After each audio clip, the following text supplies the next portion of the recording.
താനേതാ? ചോദിച്ച കേട്ടില്ലേ? താനെന്തിനാ എന്റെ വണ്ടിയുടെ പുറകെ കയറിയിരിക്കുന്നത്? ഞാൻ നിന്റെ വണ്ടിയുടെ പുറകിലല്ല, നീ എന്റെ വണ്ടിയുടെ മുമ്പിലാ. അയ്യോ, ഇതെന്താ? കാമ്പടല്ലേ പോത്ത്? നിങ്ങളാരാ? കാലൻ. ഏത് കാലൻ? അങ്ങനെ തരംതിരിച്ചു പറയാൻ ലോകത്ത് ഒരുപാട് കാലന്മാരൊന്നുമില്ല. ആകെ ഒറ്റക്കാലനെ ഉള്ളത് ഞാനാ. നിങ്ങൾ എന്നെ എങ്ങോട്ട് കൊണ്ടുപോകണു? ചത്തവരുടെ ആത്മാക്കളെ കൊണ്ടുപോകുന്ന സ്ഥലത്തേക്ക്. അങ്ങോട്ട് എന്തിനാ എന്നെ കൊണ്ടുപോകണേ? നീ എത്തുപോയോണ്ട് എന്താ വിശ്വാസം വരുന്നില്ലേ? ആ മോട്ടോർ ബൈക്ക് ഇവിടെ നടന്നപ്പോഴേ നീ എത്തുപോയി. ഇപ്പൊ നീ പപ്പനല്ല, പപ്പന്റെ ആത്മാവാ.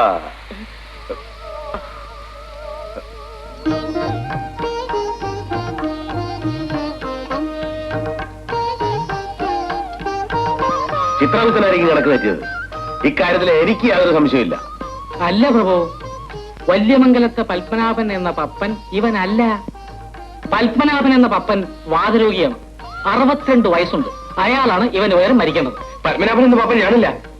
എന്റെ പേര് പത്മകുമാർന്ന. പത്മകുമാർന്ന് പപ്പൻ. അതെ, അവിടെ മര്യാദയ്ക്ക് മിണ്ടാകുന്നാ മതി. പപ്പനാണോ കുമാരാണോ എന്നൊക്കെ ഞാൻ നോക്കോളാം. അത് നോക്കാത്തോണ്ടല്ലേ കുഴപ്പമൊക്കെ വന്നത്. അപ്പൊ എനിക്ക് തെറ്റിന്നാണോ ചിത്രഗുപ്തൻ പറയുന്നത്? അതാണ് സത്യം. ഭൂമിയിൽ നടന്ന അപകടം ചിത്രഗുപ്തൻ കണ്ടില്ലല്ലോ. ഇല്ല. അത് കണ്ട ഞാനല്ല ഏതൊരു വ്യക്തി വിചാരിക്കും ഇവൻ ക്ലോസ് ആയെന്ന്. അതുകൊണ്ടാവും മരിച്ചെന്ന് ഞാൻ കരുതിയത്. ഇപ്പൊ സംഗതി ആകെ അൽക്കുൽത്തായോ.